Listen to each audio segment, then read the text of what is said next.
So did her speak about the rainbow homes? How did it go?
Welcome to this episode of On the Front Lines.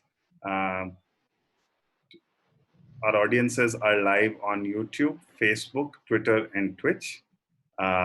Today we have with us Professor Shantha Sinha. Um Shantha Sinha has been a child rights activist for at least 3 decades, and she has been on the forefront of the anti-child labor movement for very many years. She's also the founder of MV Foundation, and today we're going to talk to Shantha ji about the issue of children during the COVID pandemic. Welcome, Shantha ji. Thank you. Shantha ji, Thank you for asking. one of the most moving images during this crisis has been that of a woman who was carrying her dead child in Jehanabad in Bihar, unable to find an ambulance. And that really brought forth the biggest challenge that children are facing, because they are almost voiceless and invisibilized during this situation. what do you feel is happening to children all across the country during this situation? Uh, since you started with the most tragic of stories, and I had looked at another tragic story where a mother had to drown five of her children into the Ganga River because she couldn't meet the hunger of those children. So we are coming across very, very tragic stories about children and the families becoming hungry, and children have no voice, and there are no institutional arrangements or support to keep children not starving, not being hungry, and not being anxious, not having despair. So I think we are going through. I don't even know how to define it. There's no vocabulary for it. Do we say humanitarian crisis? Do we say moral crisis? Uh, Really, it's unthinkable, and we will have to really think of some new vocabulary to describe what we are seeing at the moment, especially about children. And there's more we will have to talk about, but I'm just saying that we have failed our children today. But I should still think we do get energy from some positive stories here and there, but on the whole, it has been quite a despair. So, a large number of children today are unable to access school. And while some of the most privileged children might be able to move into digital classrooms, what do you think is happening to the large majority of children with respect to access to education? uh, I would not worry so much about there not being access to education. I have my own views on the matter, you know, uh, and I would not want to compare the rich children with the poor children and somewhere trivialize the issue of what is happening to children as a whole. I think all classes of children are facing their own specific issues which should be worrying us. So let us not make this distinction of the rich and the poor. I think children are children and they all need a kind of care and protection and attention. And I'm sure they're going through, they all have certain, even rich children have questions to ask and they need to be comforted. They want to know how long this is going on. How long can they go on playing video games? How long can they go on doing online teaching? But let me come back to the poor children. Yes, actually, there is a coincidence of now that there is summer vacations for schools, and it should have been logically closed. For many of the government schools in the country, it's not so for the CBSE schools, but otherwise most government schools closed down during the months of April up to the June first week. And during this time, children do uh, are in the house because this summer it is mad hot, and children really are at home. Many of them go out, they swim if they are in the rural area, and they walk around with friends. That is not happening at the moment. Also, in the rural area, I think when children are not in school, at least they were not hungry, because the parents worked and there was some income, there were reserves of food, and home was not a place where they felt insecure. But I think it is different for children now, in the sense that although they're spending more time with the mother and with father at home, there is a gloom in the families, and that will have to be rectified. And somewhere, I think being out of school and being at home in a condition of insecurity and in a condition of there not being enough reserves of food is certainly going to affect the poor children in a very, very harsh manner. You make an important point about food and some form of security, and of course the ability to play and interact with their friends. A lot of children in rural India depend on meals that they get inside schools, Right. and that access is completely shut down at the moment. Absolutely, absolutely. I think I should have mentioned that also. In many states, when schools close down for summer, there is a pressure from the NGOs and others saying that even if there are no schools, there should be the noon meal going on. And it does happen off and on that noon meals are provided even if there are no schools. But here, unfortunately, even when there is hunger, even when there is no access to food reserves, children are being deprived of the noon meal. It's only in Kerala where dry rations are being sent home, through the Anganwadi worker, and no noon meal has been stopped in Kerala. I think this should be followed all over the country. Usually, these when rations are being distributed, they are actually being distributed to those who have ration cards even in the villages.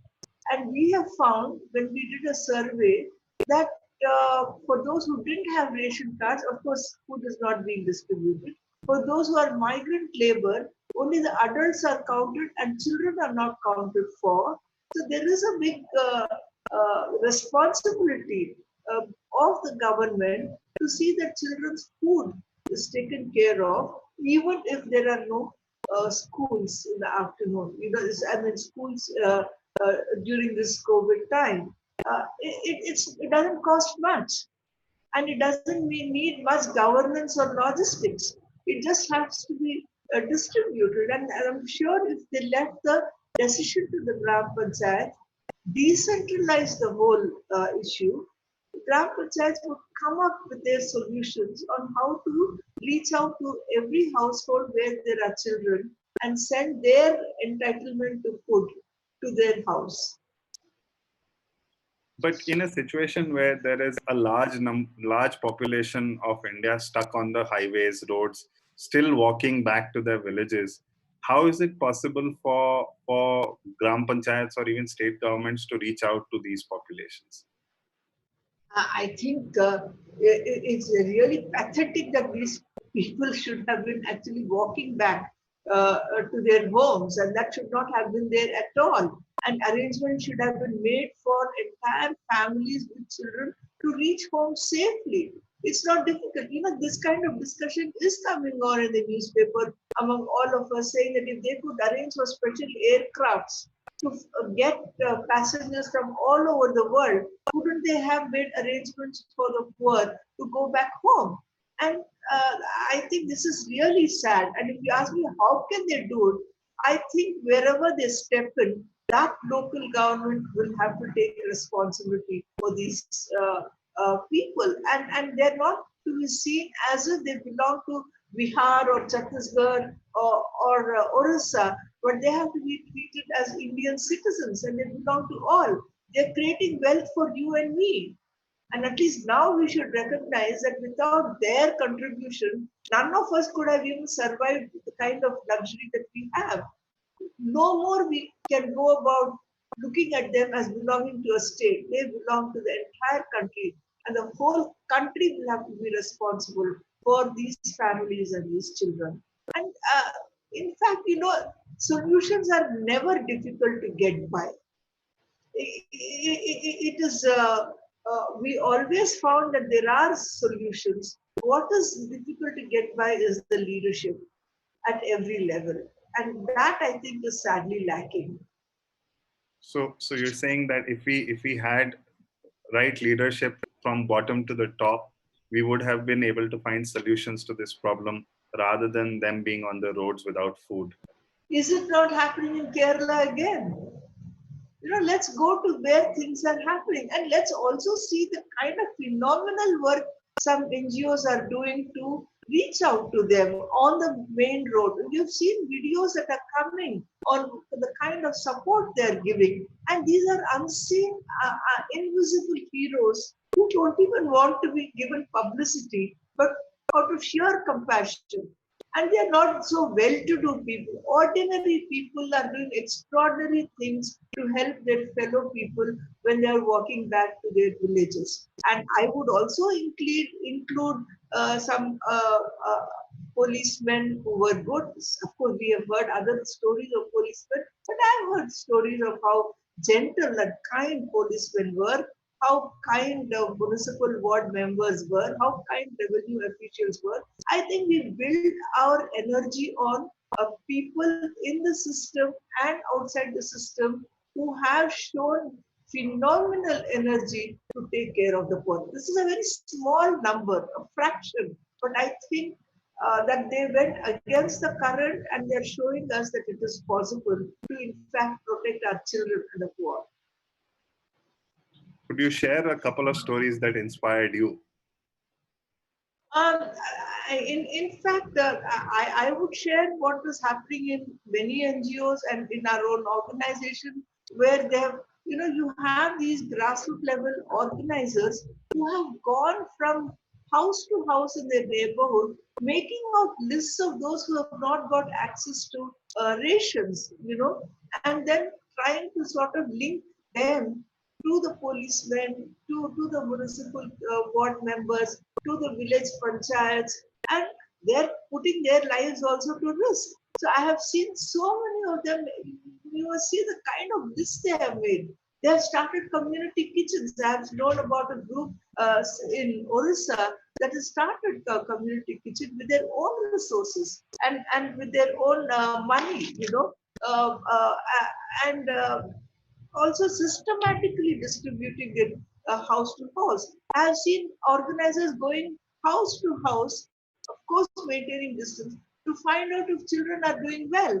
And in fact, they even distributed something like snakes and ladders, new board games which they have never seen. I mean, now I know there are many number of board games, but people who had never played board games with families, the carom boards are coming up, snakes and ladders, ludo. These are the things that are being introduced. I've seen cases, stories where storybooks are being given to children in those families. So there are any number of ways in which I think the NGOs especially are able to reach out to children, give them a voice, hear them.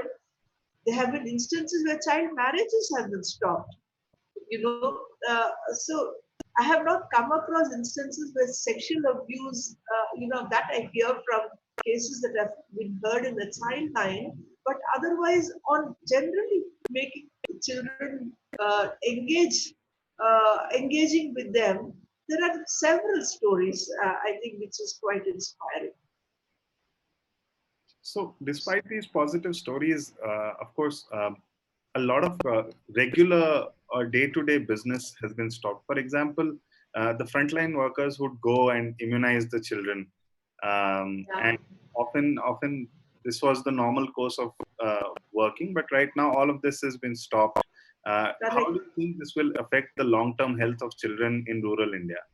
Oh, it's going to be really very difficult to take care of the backlog. Immunization is completely stopped, and it was going on in such a systematic fashion in the entire country, and we were almost doing it as a turnkey program, which I think if children have missed their doses for 2 to 3 months continuously, then it would be a lot of backlog. It's not just children, even mothers, who are pregnant, they need to be immunized, and that immunization is also not happening. In fact, what we have found out that because they have not been immunized, they are not getting their benefits, the cash transfers that the mother should get. Because the condition to get a cash transfer is that you have to be immunized. If there is no immunization, there is no cash transfer. And why must there be a link now under COVID times? And these are kinds of things that are bottlenecks that have to be overcome. But I can tell you that this is going to be a huge crisis on how do you overcome such a big gap in the immunization program. I really don't know how we are going to fill this up, but I'm sure that again with leadership, somewhere we will have to discuss this in the public, in the open, and talk about these issues of immunization, healthcare, as critical issues. It's very, very important. So, just to bring forth for our audience, you're saying that there are cash transfers that are directly linked to women being immunized and children being immunized in India. Women being immunized.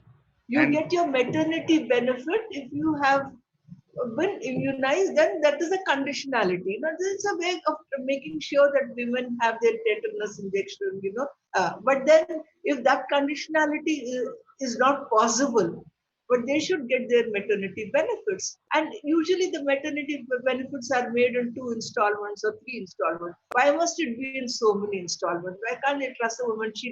They all know she's pregnant, they all know she's carrying. Why can't you give the whole amount at one go? These are the things I think one will have to be more compassionate about and start thinking through rather than go by the rule book.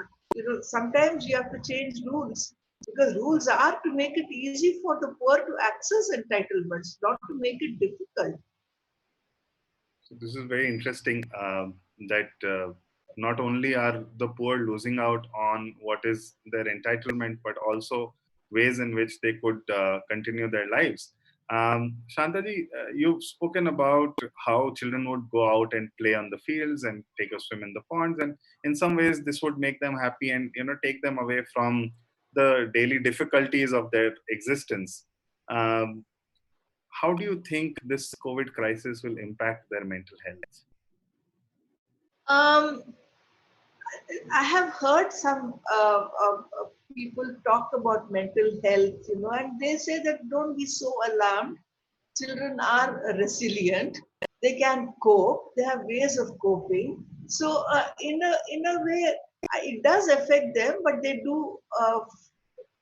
I think their mental health issues are much more about insults and humiliations, personal insults and humiliations they face, the discrimination that they go through, which would happen even if there is no COVID.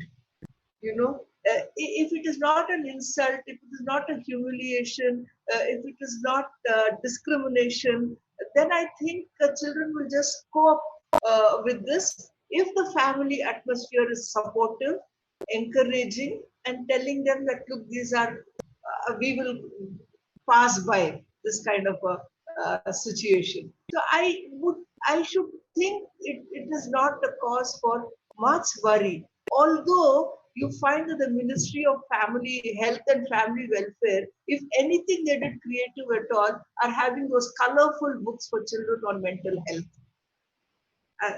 Somewhere mental health, emotional well-being is seen as a problem. It is a problem, but the most creative aspects of dealing with children has been perhaps some consultant who could design a beautiful, colorful book on mental health, and not one book, many books on mental health.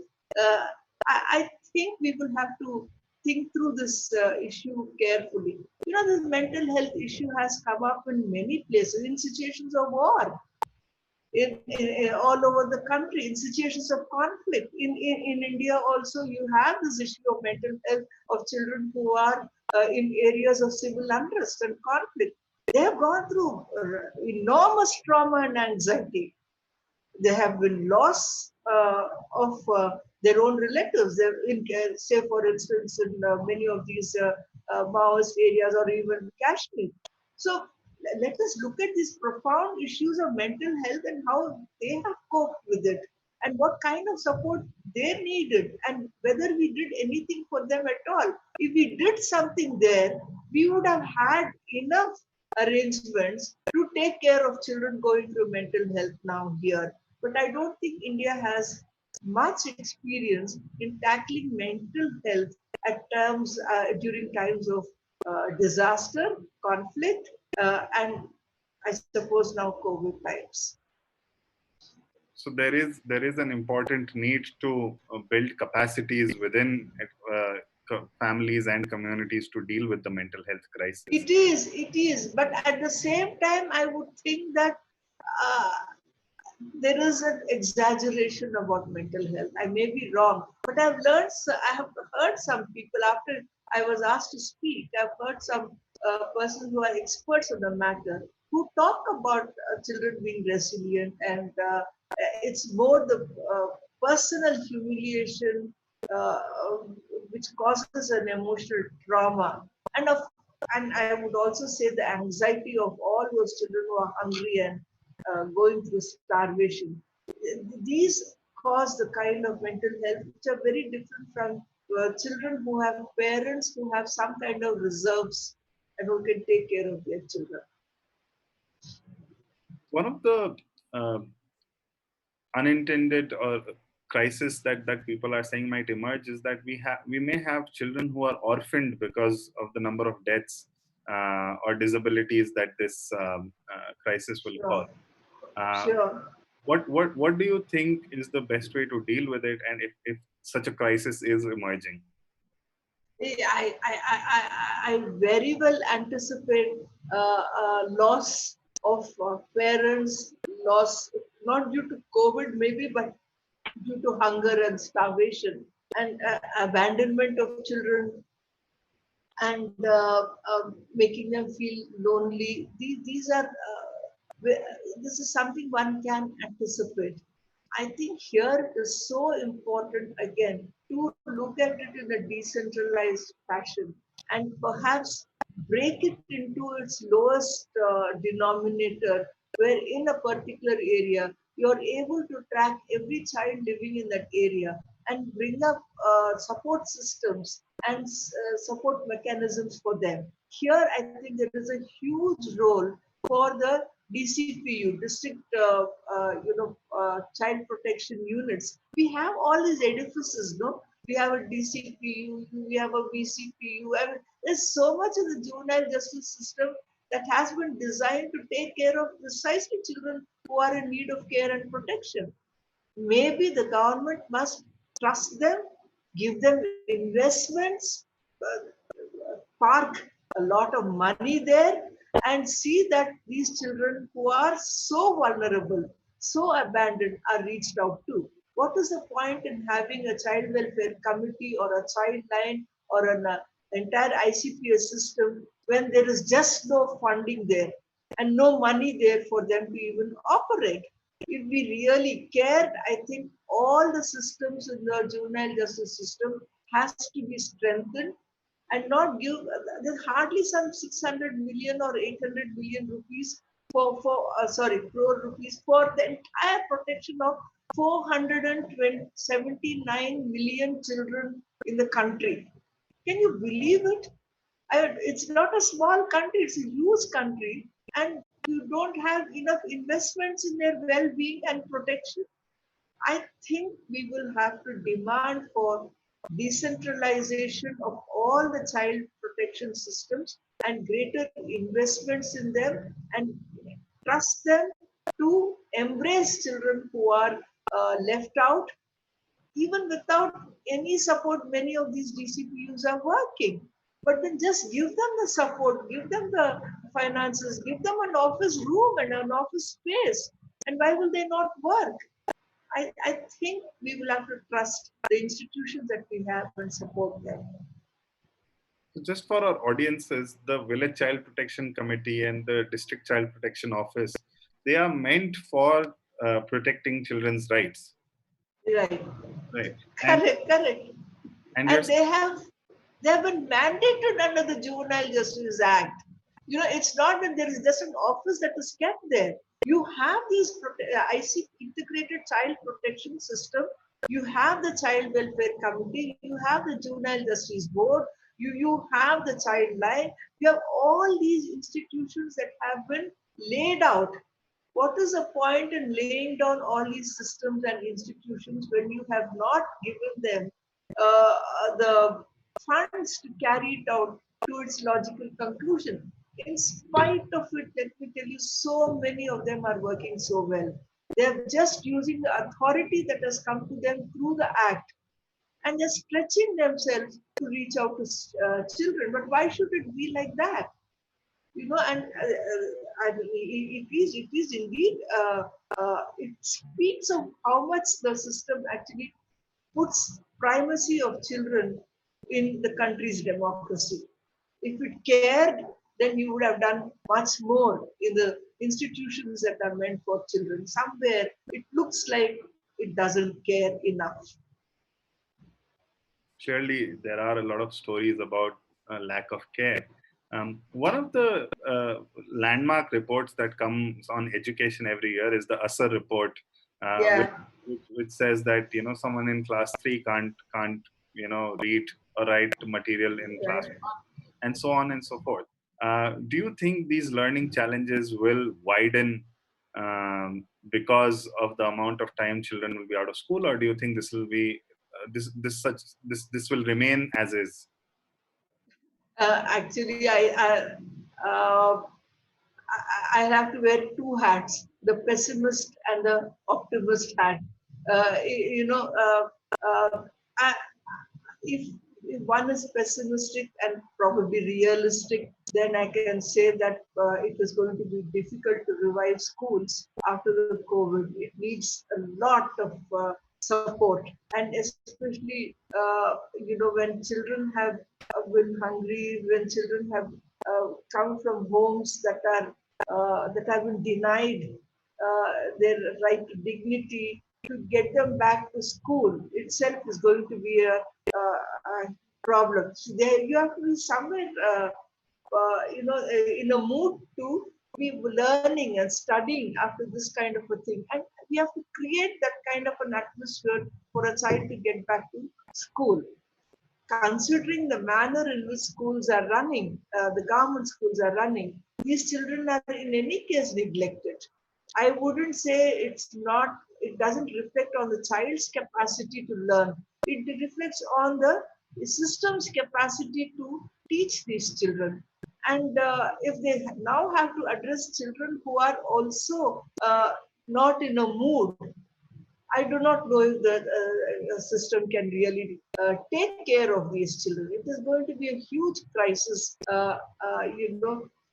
If you look at the new education policy, it did talk about there being a crisis in learning, a learning crisis. And it had about 2, 3 chapters only on learning crisis in the country. And with COVID, I think it's a bigger thing. To me, it's more than a learning crisis. It's a crisis in the education system as a whole. Do they respect the poor? Do they respect the first generation learner? Do they respect the Dalit? Do they respect the Adivasi? Do they respect children who come to school without a bath, without proper clothes? These I think are questions that will have to be asked, and they may even get compounded now after COVID. And I do hope, wearing my optimist hat, that the education system learns to respect these children. If it learns, children will learn. I think the lacuna is in the system which does not learn about the poor.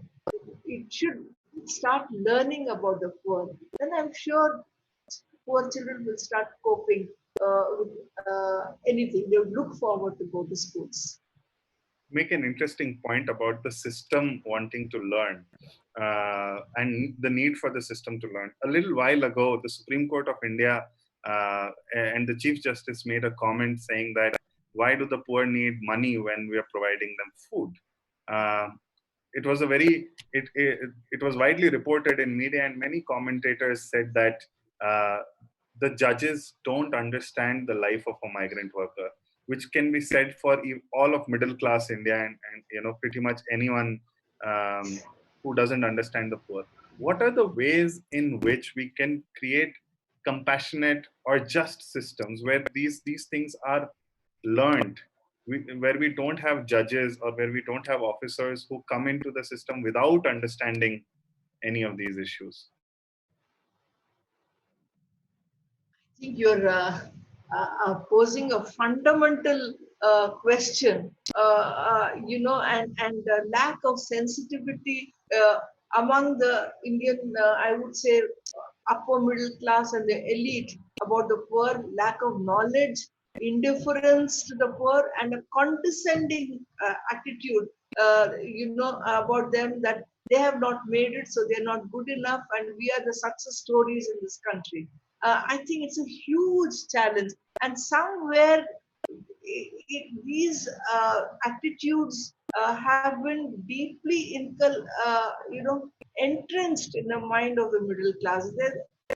We are not as democratic as we think we are, and somewhere they will have to know that the definition of democracy is beyond voting rights. It is voting rights, it is participation in election, but they must know that democracy also means equality.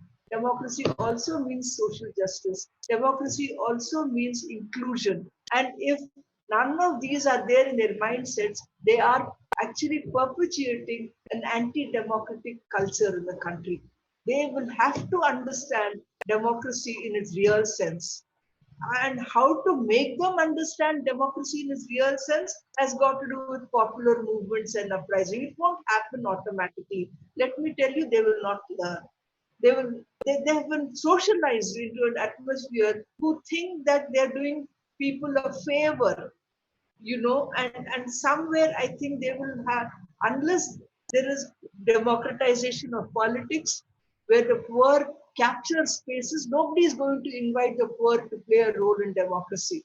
They will have to fight, and in those struggles, in those fights, I think you, me, like-minded people will have to become the support structures to see they win their battles for education, their battles for health, their battles for representation. And it is so important where we clearly define our roles, where we support when there is agency from below. They are, it's time we don't play any leadership role. We will have to support the leadership that is emerging in an organic process, and see that those battles are successful. Unless a battle is whatever form, it doesn't have, a battle need not be a war with arms. It could be an ideological battle that has to be won. If it is not won, I think this tension will go on, and there will be a cushy, luxurious debate of the elite about what we have to do with poor. So democracy in its true sense can reduce the chasm between what we want our country to be and what it is right now. Um, Absolutely. uh, I want to ask you a question about dignity. You said that a lot of children will face indignity, continue to face indignity, and as first generation learners or as young people, as very young children, when they're experiencing such exclusion, how do you think uh, these children? What will be the impact of on the minds of these children when they grow up? How will they remember these times? And how is it that we can engage right now in some form of healing as a society?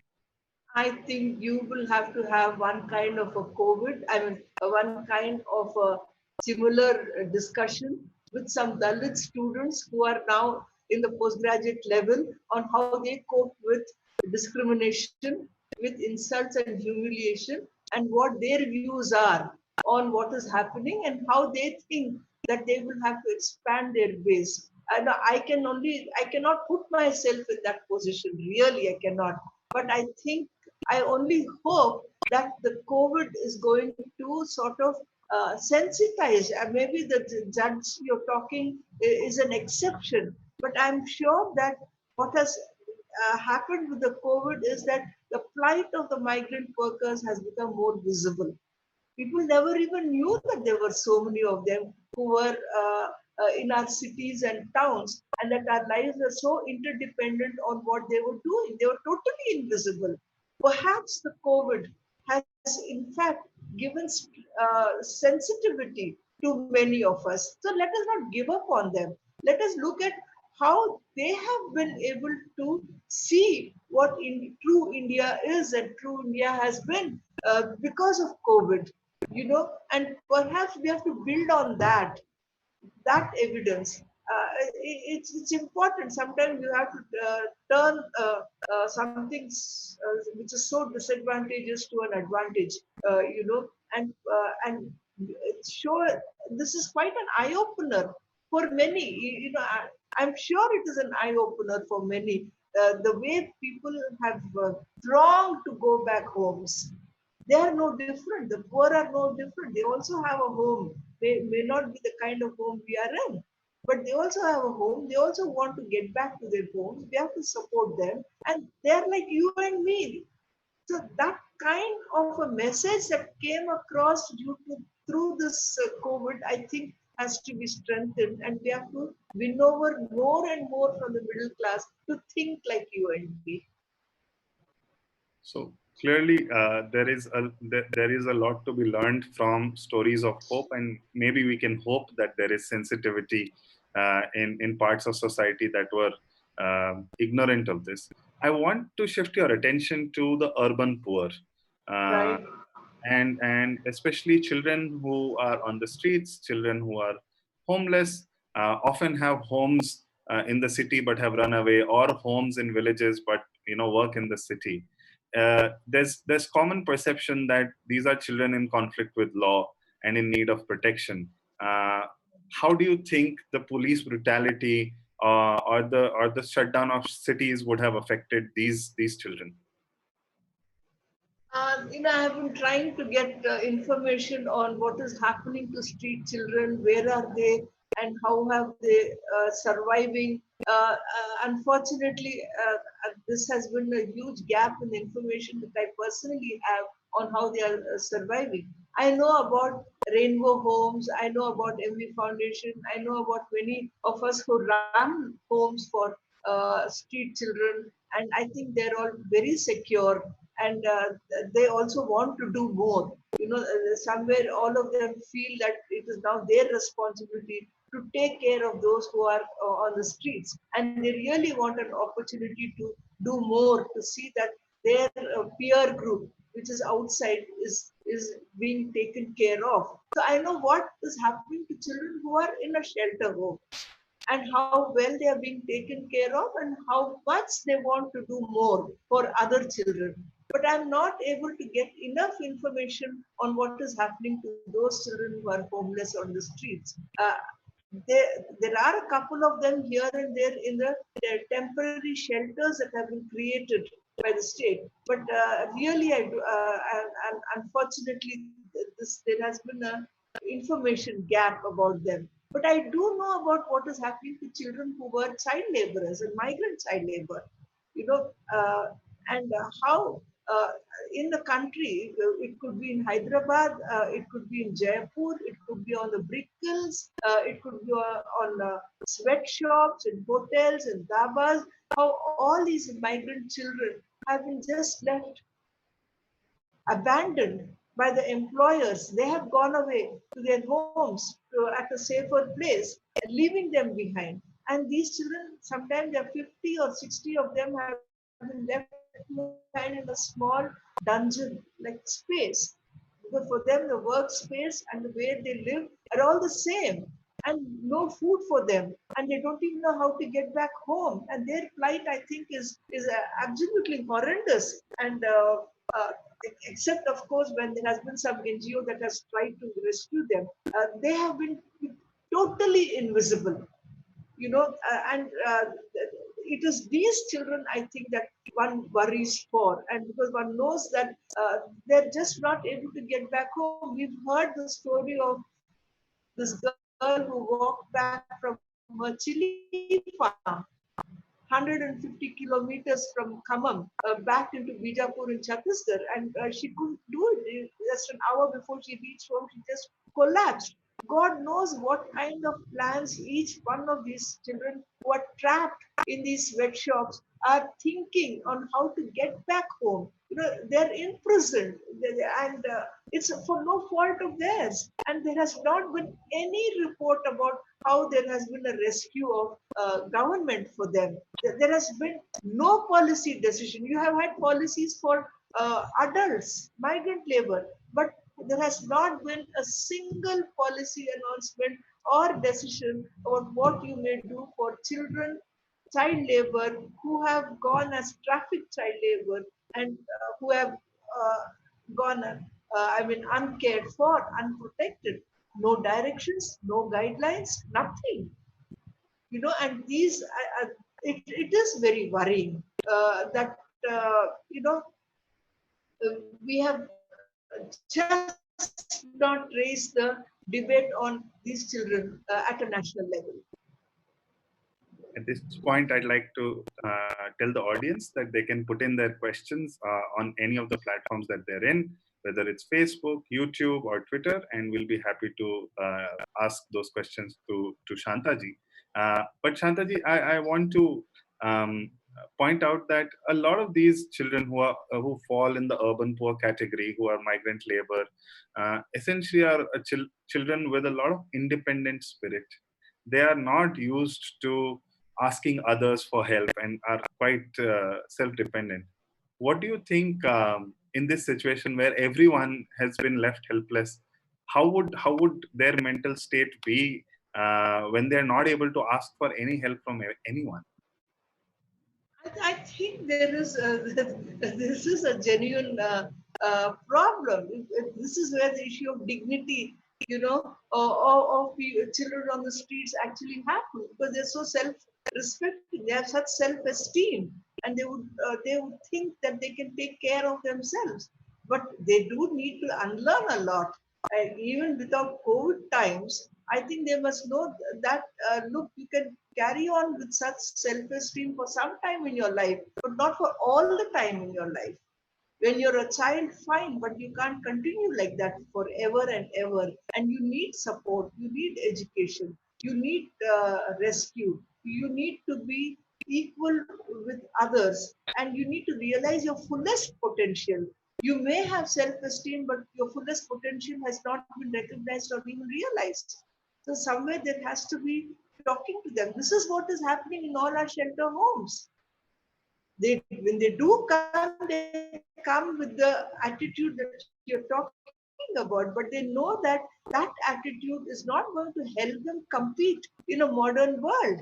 They will have to learn much more. They will have to have many more skills. So I think many NGOs also sometimes glorify the aspect of the dignity that you're talking about of the street children, without giving them the kind of support to unlearn and to reintegrate into society, where they can call shots on their own terms.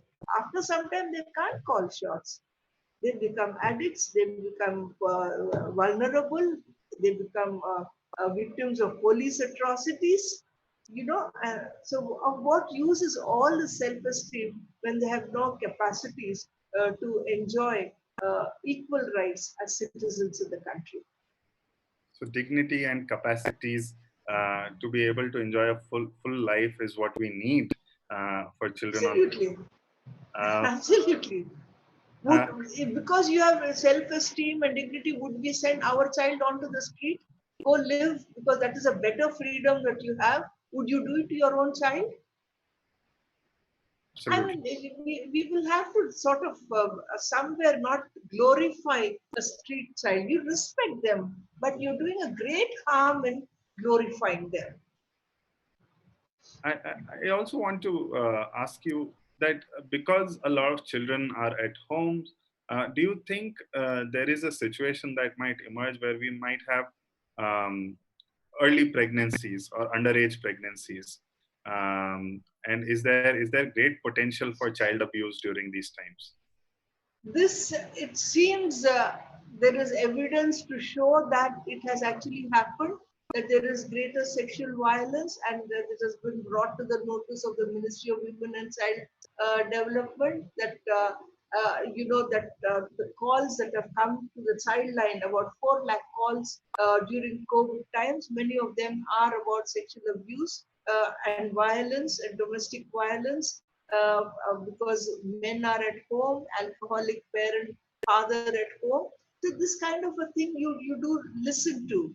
But at the same time, let me tell you, in places where the community has been mobilized and charged with protection of children's rights, where there has been an active NGO on the ground, these kinds of incidents do not occur. It occurs in places where there has not been a sensitizing on children and their rights. So there are these instances of child marriages and child sexual abuse, but certainly they are not occurring in areas. And these are the positive stories, where there have been strong NGOs on the ground who have worked with children and their voices, who work with families to protect children. In those places, one has not heard of these stories. So where there is greater civil society vigilance, there are less of such instances. Absolutely, absolutely, that is true. That's otherwise, as victims, I think children are the weakest. and so the effect of COVID would be on them the most. That is what is anticipated, But then again, as I said, we have to get a lot of energy from things happening, and perhaps post COVID, learn from why it worked there, and to see if that can be replicated in other areas. So there is a question from the audience from Varsha Bhargavi. She asks, what is your advice to Telangana government who do not have any information on migrant workers or child in labor situations to identify and rescue them from work situations? Why only Telangana government? It has to be given an advice to all governments except perhaps, as I told you, Kerala and one or two states. Uh, in fact, again, it is the pressure from the NGO on the government to constantly raising the voice without getting frustrated. We will have to say the same thing 100 times, 1,000 times till the government responds about migrant labor, about child labor. There are no shortcuts. We cannot give up our fight.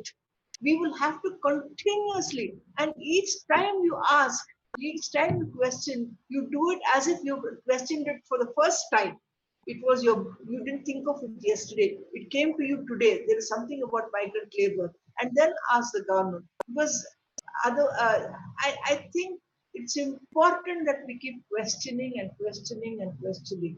There are no shortcuts, and keep feeding concrete data, concrete information, and tell them, look, in this place there are so many families, they don't have anything, you have to do something.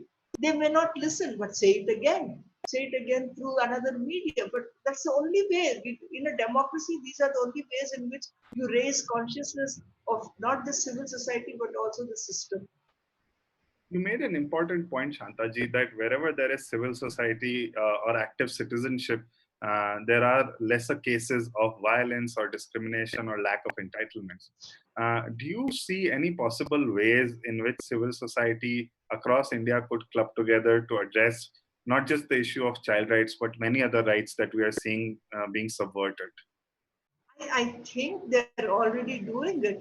When you look at the kind of work NGOs are doing on rescue and rehabilitation of workers, and on the issue of hunger, none of them is a specialist on this. They're doing women's issues, environment issues, children's issues, housing issues, watershed issues, but all of them have come together through their field level activists and organizers, through their networks, to work on hunger, to work on starvation. So I think the civil society is coming together. They're sharing experiences. They're jumping orbits. They're they're discussing. They're talking, which is again I think a very positive sign under COVID, because otherwise we were all in our own work, but now we have sort of skipped our orbit and looking at what others have done and joining together. This is happening in the country. I think it's a good thing. And we have to come together. What do you think in the coming days, in the medium to long term, if you were to prioritize 5 or 6 action areas with respect to child rights, what would those be, and what would you like the government across the country to focus on? Um, as I said, I think it is so important to see that every institution that is meant for children in the country be trusted, and they are given all the funds that is required to reach out to the most vulnerable and the most needy child in the country. I think the system, we have to strengthen the institutions. Secondly, I think decentralization. Trust the gram panchayats and get the gram panchayats to track every child. They can get the data from schools. A school attendance register has the names of every child in a village, because according to the government, 98% of children are already in school. So they have names of 98% of children in the country. All that they have to do is get that attendance register and track if that child, where that child is, and make sure that the child comes back to the village. I think that is the second thing. And the third thing is, of course, uh, on uh, getting migrant child labor back home. That is important. There are protocols of how you may do it, and I think we will have to do that almost immediately. Strengthen helpline. Give a lot of publicity to the child line. There are already helpline calls going on, but it is not enough that you only make a call and the child line registers it, but build its capacities to respond to the calls. Let me tell you that in many instances, child line staff salaries also don't reach. Of course, it has never hindered any of the childlines from doing its work that it is doing. They work without salaries. We have these foot soldiers in CWCs and in childlines, but that is not enough. Even if you have to pay them their salaries, but give them enough funds to reach out to people who are making those calls and publicize the helpline. Where it is available for everyone. It is so very important. So I would think decentralization, building capacities of institutions, getting child labor back, and strengthening child line, and of course sending as many messages as possible to children that there are these support structures and these people whom they can call or go to in when they are in difficulties. I mean, it's difficult to give a menu, but I think uh, we have to deal with all of this with a sense of compassion. Supreme Court had passed an order that children may not be in the homes, children in conflict with law, they should be sent home. Nobody knows if they were sent home because their parents may require them, at home in such difficult times. Or maybe the other way around, maybe the parents are not able to take care of them, so will they be continuing the home? These kinds of things, nobody knows what is happening. I think we will have to get into the situation of children in conflict with law in the homes, and also children in need of care and protection in the home, to see how well they are being taken care of. My final question to you before we end for the day. You spoke about how a lot of the children in shelter homes, especially the ones that you know, have a lot of energy to go out and support the other children who are stuck. In what ways are you letting them contribute, and is there some inspiration that you get by looking at their spirit? It's a difficult question, but I only know of those who are there looking at their spirit, because people in our homes, you trust them, you trust their capacities, and you find that they're doing phenomenal work for themselves and for the others. They're informed by a sense of justice and also a sense of injustice that is happening. And they want to change reality not just for themselves, but for others also. So that is always there. Maybe they're not doing it because they have to reconstruct their own lives and they're going forward. Even that is a very big challenge. But you touch them, they will tell you about how much they care for every other child in the country. That softness that they have is something we should all learn from them, and their sense of justice, their sense of something very wrong is happening and we have to correct it. I think these are the things that you learn from those who have coming from very, very deprived backgrounds and who have made it, or who have been given the possibility of becoming someone, transforming themselves. They have not lost their sense of justice. And that is what one learns from them. So their tenderness and their sense of justice is what should keep our spirits alive. And I think one of the key messages that you've given us, Shantaji, today is that we should focus on the stories of hope, take our energies from what is going right, and use it to ensure that the right things happen for all the children who are in distress today. Thank you so much for joining us, Shantaji. Thanks a lot. Bye bye.